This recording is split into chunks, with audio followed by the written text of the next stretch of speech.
Greetings and salutations, everyone. I hope everyone is doing well today. Today I am going to step back from the groove I was in, doing state-by-state alphabetical subscriber encounters, to share something very different, but very terrifying with you. Before we get into the upload, a couple links. As you know, I rely on Patreon, PayPal, and my merch to help the channel to continue to grow and go. The links to Patreon and PayPal are in the description below. My merch is displayed directly under this video. Also, Dogman Frightening Encounters, Volume 1, 2, and 3, the audiobook versions. They were written and researched by Tom Lyons, narrated and produced by me, Jeffrey Nadolny. Those audiobooks are available on Audible, Amazon, and iTunes, the links to which are also in the description as well. Now, everyone, I have taken far too much of your time.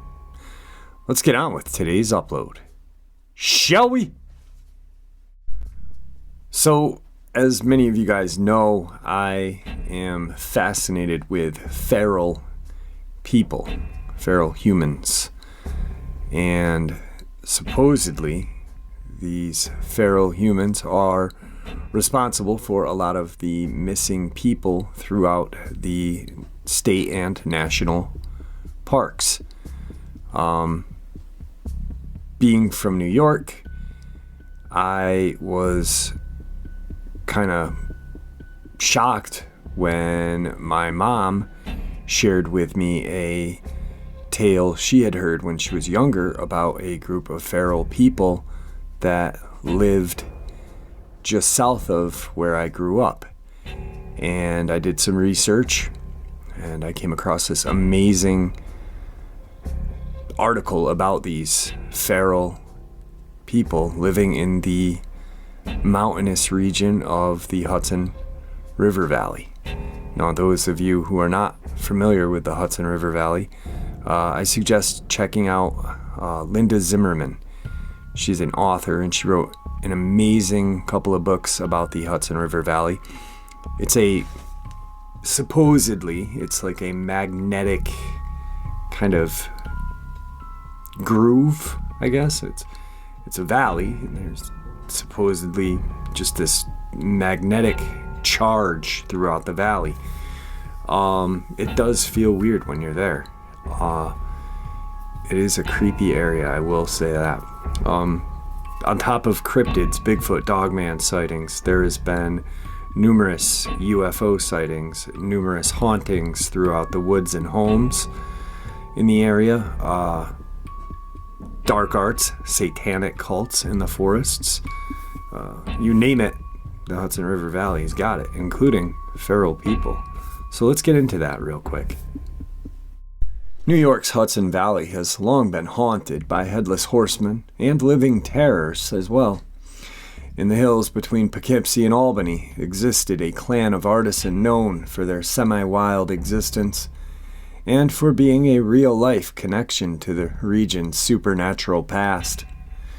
New York's Hudson Valley abounds in spooks, from the Wailing Maid of Caterskill Falls to the dreaded Horsemen of Leeds, to ongoing rumors of a poltergeist in the educational building in Albany. These, along with more familiar specters like Rip Van Winkle and the Headless Horseman, prompted historian Maud Wilder Goodwin to write in 1919 that the Hudson River was endowed more of the supernatural than haunts any other waterway in America. How the region became such a cradle for fireside tales is a matter of conjecture. Washington Irving, the most famous contributor to the area's spectral reputation, offered one potential cause. Some believed these mischievous powers of the air to be evil spirits conjured by Native American shamans in the early times of the province to avenge themselves on the strangers who stole their land. Or it may be a variety of Dutch, German, English, and Irish settlers each brought their old world hobgoblin with them. This transformed the valley into a haunted melting pot, creating what Henry James described as a shimmer of association, refusing to be reduced to terms, some sense of legend or aboriginal mystery, with a still earlier past for its dim background. But when it comes to aboriginal mysteries, the Hudson Valley has almost as many flesh and blood frights as it does phantoms. Strange backwood clans have been found in the hollows throughout the region. From the ornery so-called Jackson Whites in the Rampo Mountains to the eagle nesters supposedly descended from Native Americans and escaped slaves perched above Kingston, to the exceptionally blonde-haired Van Gilders around Glens Falls, my hometown, but maybe the most peculiar of these communities was the wild Pawnshiners of Taconic Hills in southern Columbia County. The Pawnshiners' origins are obscured, to say the least. All that's known is sometime in the 1700s or early 1800s. A small group of families, mostly named Hodling, Proper, and Simmons, settled on the hill, an isolated height above the lake in what is now Taconic State Park. Why they retreated to the woods is a mystery. One story was that they were Yankee ne'er-do-wells on the run from Connecticut's Puritans. Another tale said they fled Hudson Valley rent collectors during the 1840s anti-rent wars between tenant farmers and the upstate landed gentry. The few times anyone has been able to get close enough to ask about their origins, the Pawnshiners said they have no clue how they'd come to live on the hill. It's not even known why the families came to be called Pawnshiners. They were called that and also bushwhackers by the villagers living along the lake, who were probably just looking for another way of calling the clans a gang of hillbillies. Wherever the Pawnshiners and their name came from, once they made their exodus into the wilderness, that's where they stayed, brooding, interbreeding, and growing increasingly more like hermits. Fair-skinned with bright blue eyes, they survived by hunting and by farming hard-scrabble plots. Their income was virtually nil, with one notable exception, basket weaving. Myth says they learned their skill from Native Americans who also retreated to the lonesome hills. The rounded baskets, which were woven from strips of hard wood, were superior even to Shaker handiwork, and modern collectors often confuse the two. The baskets were brought down the mountain and sold in the lakeside villages, usually by an unofficial patriarch of the clans. Today, antique dealers can bring anywhere between $500 to $1,000 for a genuine Pawnshiners product. The Pawnshiners' workmanship wasn't widely appreciated back then, though, and they remained impoverished and secluded through the First World War. Only the villagers in Columbia County were aware of their existence, and except for buying baskets, they wanted little to do with the fruitive woodlanders. But time and the Hudson's tides wait for no man, and after the establishment of New York State Police in 1917, the Pawnshiners began to receive unwanted attention. The new constable had a rough-and-tumble glamour, and after the war, the journalist and historian Frederick Vandewater accompanied the Grey Riders on a series of missions into New York's fearful backwaters. One of those raids was an investigation into a series of lakeside burglaries attributed falsely, as it turned out, to the Pawnshiners. When Vandewater asked one local what he thought of the accusations against the hill people, the villager snorted, "Steel shucks no, they ain't got spunk enough." Nonetheless, Vandewater had struck a gold mine of sordid Pawnshiners detail, and his initial 1919 article in the New York Tribune was an expose of what he characterized as rural degeneracy. More pieces followed, with tawdry headlines like "The Bushwhackers of Columbia County," "Strange people populate the hills," and "They have no religion, no morals, no education, and run like rabbits at the approach of strangers." In 1921, the troopers returned to the hill to enforce truancy laws, and Vandewater rode along.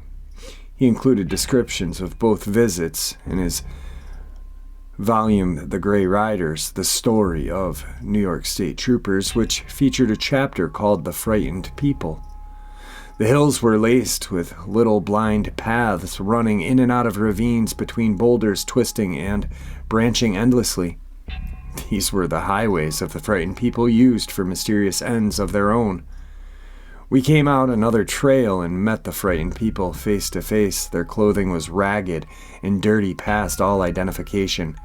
Lank hair streamed over sallow faces that bore no evidence of even a remote acquaintance with soap. The eyes that watched us were not humanly curious. They held a blank terror of wild things, birth and mating and death come to them as they come to the furried and feathered wild creatures of these hills. They keep no livestock, no poultry, and their efforts at agriculture are limited to draggled little patches of corn and potato, which live or wither as the rain and insects see fit. Thus have they lived perhaps for 10 generations, shrinking in fright from the outside contact. Later in the chapter, Vandewater described the family patriarch, the one who delivered the baskets to the village. He was blond, to the verge of being an albino, with his face of a feeble baboon.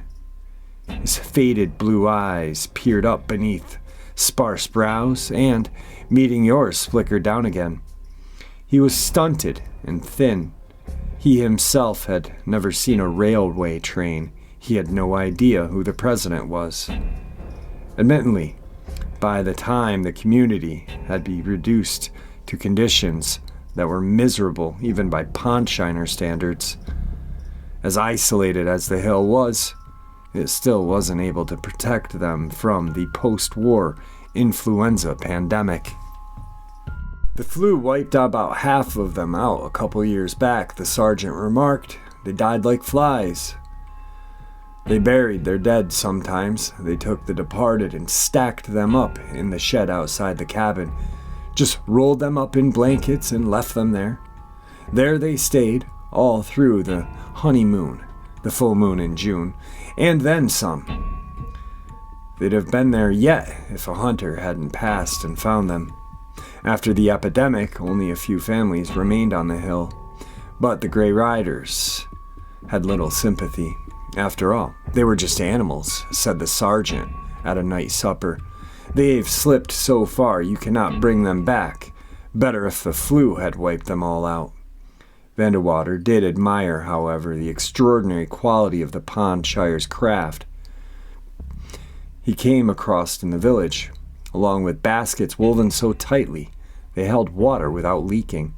The journalist noted a tea tray stood on the side table. Its base was delicately pleated with its rim of fine fiber perfectly woven, a handle of braided sweetgrass carved gracefully above it. The lines of the workmanship were beautiful and fine. The bushwhackers made this for me, our host said, from a sketch I gave them. Perhaps unhinged by the attention. And who wouldn't be, with newspapermen and police, their only worldly contacts? The Pawnshiners let their superstitions run wild. Vividly portrayed in Carl Kramer's landmark 1939 chronicle of the valley and its people, the Hudson, the families were trapped in a dread-filled limbo. Not part of modern society, but not entirely wild anymore either. By this point, some of the families had moved down the hill to live along the state road, but the increased contact only seemed to add to their anxiety. A school teacher familiar with the community told Kramer, "The woods they live in frighten them, and the people who live outside of the woods frighten them more. They're always looking behind them to see if they are being followed or to find a way to escape." As Kramer tells it, more than anything, what was bothering the Pawnshiners was a witch. Far more than Vandewater. The writer listened patiently when the Pawnshiners wife, named Flo, greeted him by saying, That school teacher told me you're going to do something about the witching going on around here.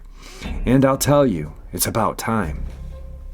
Kramer asked why the Pawnshiners didn't have the so-called witch arrested. Flo scoffed.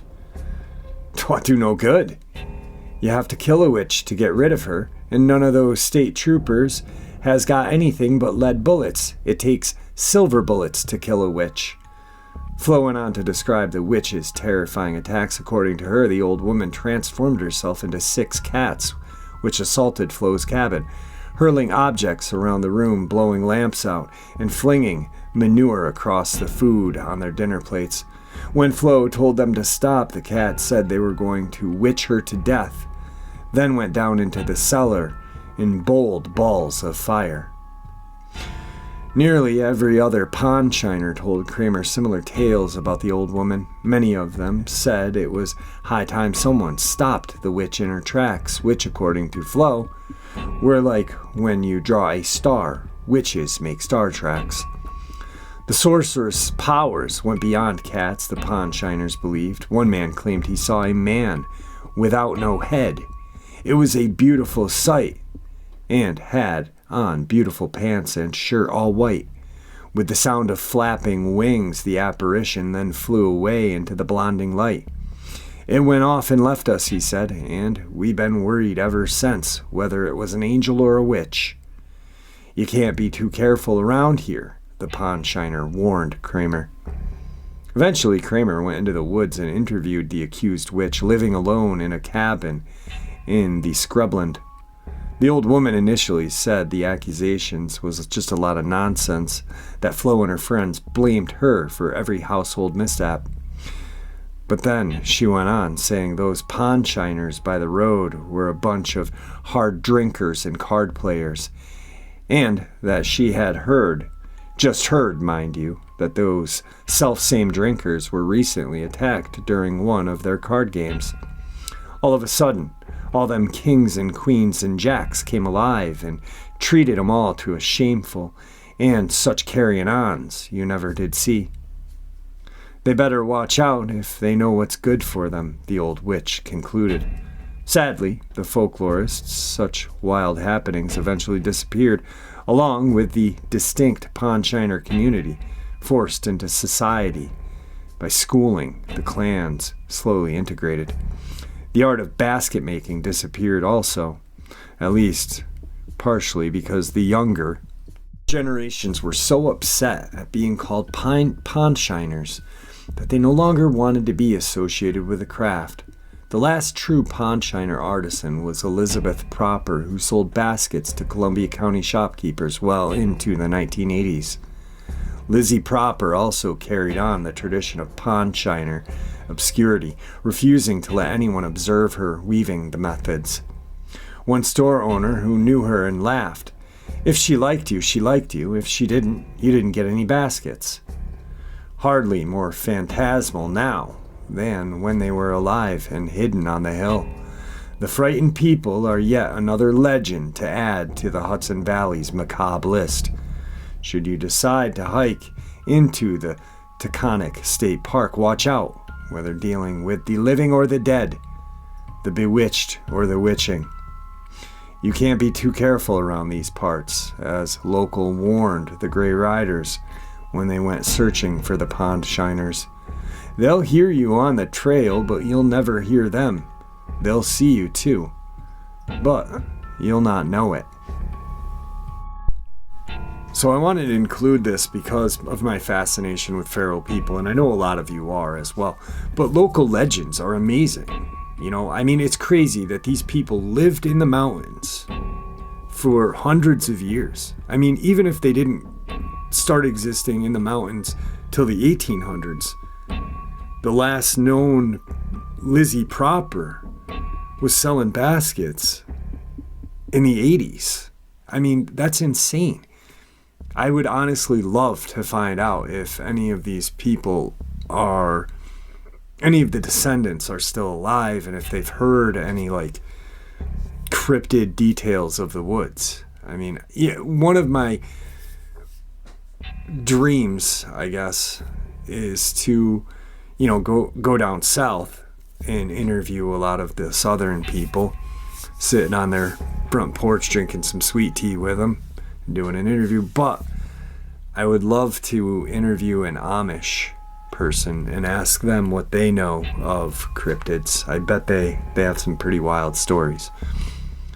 But anyway, I hope you guys enjoyed it. If not, I apologize, but I did. Let's get into some terrifying Dogman stuff now, though.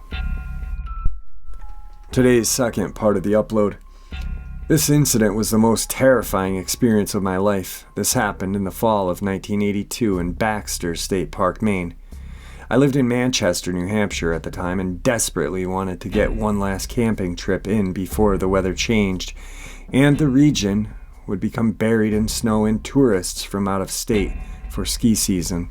It was early November, and it was still warm during the day and nice, and chilly at night, perfect for sitting around the fire and relaxing. I love the outdoors, I still do, but the events of that night in Maine would leave a mark on me for the rest of my life. My wife worked all weekend at a hospital downtown, and both the kids were at their grandparents' for the weekend. I called in sick to work, loaded up my Bronco, strapped the canoe on the roof, and hit the interstate. I was on the water late in the afternoon. I loved this area because of how remote it was. I was a few miles from my launch site where the truck was parked when I spotted a perfect place to camp. I paddled toward the shore. This is a great spot, I thought to myself. I set up my little tent and built a fire. I unfolded my pack chair to relax. The day turned into night and I crashed out in the tent. The following day I awoke to the sounds of the birds chirping. It was a little cooler, but still great weather. I took my camera out into the forest to take some pictures. I did some fishing and just enjoyed the peaceful stillness of the remote wilderness. The day was uneventful, and soon after dinner I lie in my tent with my flashlight reading. I must have dozed off because I awoke startled by something moving outside of my tent. I lie still, but instinct told me there was something outside. I could hear the carefully placed steps of something. There are moose and black bear up here. Moose can be very dangerous if you walk upon them by surprise. Bears generally smell you before you see them and keep away. I lie still and listened. Whatever it was had stopped at the entrance flap of my tent. As my eyes adjusted to the darkness, I could make out a faint shadowy shape. I was wide awake now and on full alert. Whatever it was, I could hear it sniffing around and panting of breath. I slowly began to unzip the tent when it ran off. I unzipped the flap of my tent and looked out just in time to see the branches swaying and hear the sound of something moving through the brush and into the deep woods. The sound of the footfalls told me one important thing. It was on 2 legs. That couldn't be right. I hadn't seen other people since entering the park and leaving my truck at the trailhead. The tourist season for leaf peepers had passed, and even so, someone could only reach this location by waterway. I suppose someone could be out here. Someone I hadn't seen or heard until they came sniffing and snorting around my campsite in the middle of the night. I guess it was possible. As the sun rose, I ate my breakfast, but remained on guard. I couldn't shake the feeling of being watched. I felt a presence in the forest, someone or something just out of sight. I kept a .45 revolver when I camped out here in the North Woods. I wasn't concerned about the wildlife so much as weirdos you may run across, the meth heads, the backwood types. In my experience, the scariest thing you can come across when you're alone deep in the woods is another human. I couldn't be sure if someone was out here, but my paranoia had taken hold. It was dark now. I was inside of my tent. I kept the revolver close and my boots on. I was done playing games. I sure didn't plan on shooting anyone, but I was damn sure to show them I was no easy target. I sat up quickly. I must have fallen asleep again because I was startled awake by movement all around my tent. The shadows everywhere on all sides in all directions. I could hear sniffing and snorting, low grunting, raspy breathing. What the hell is happening? I thought in panic. It didn't sound like people, but the height of the shadows cast against the flaps of the tent in the moonlight revealed prominent upright figures. There must have been 5, maybe 6 on all sides. Fear gripped me as the realization came over. I was surrounded. The low growling started. It was answered back on the other side and all around me. Low, deliberate growling. Were these coyotes? Were the massive shadows just the light playing tricks on me? The growling increased in pitch and intensified, and I knew an attack was imminent. I pulled my revolver and fired straight up into the air. The next moments were a complete blur. I charged through the tent with just the clothes on my back, my .45 and truck keys in my pocket, bolted straight for the canoe and muscled it into the water.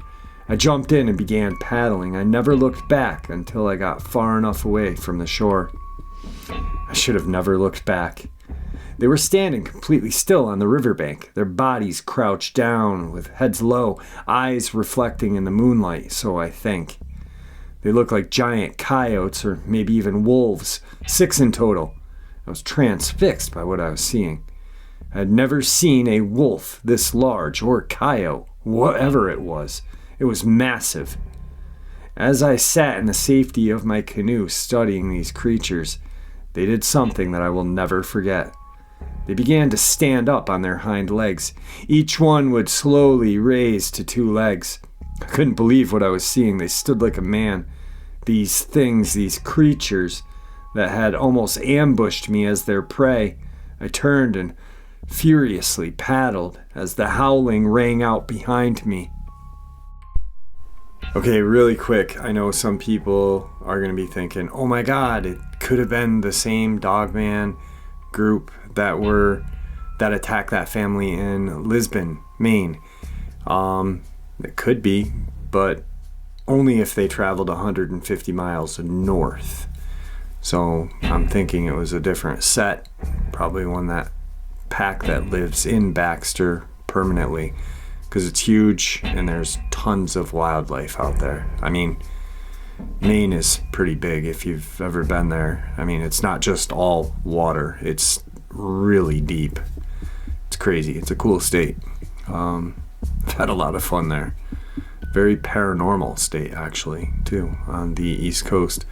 Family has house on Mount Desert Island, Bar Harbor.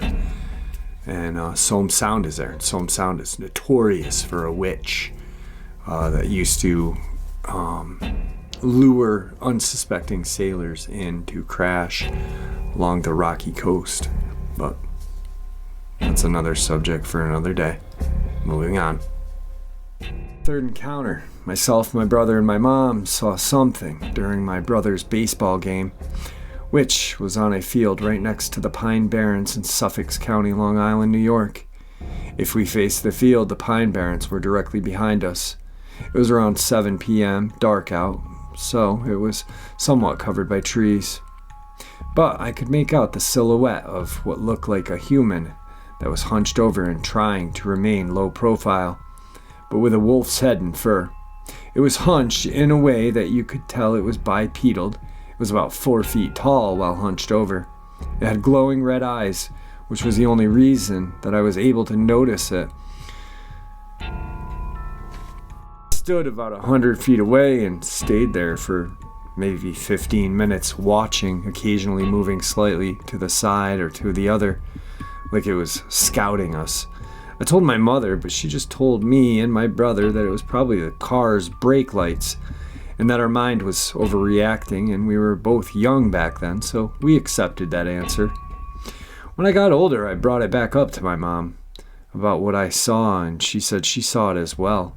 She saw the wolf's face, the glowing eyes, but didn't tell me because she didn't want to freak us out.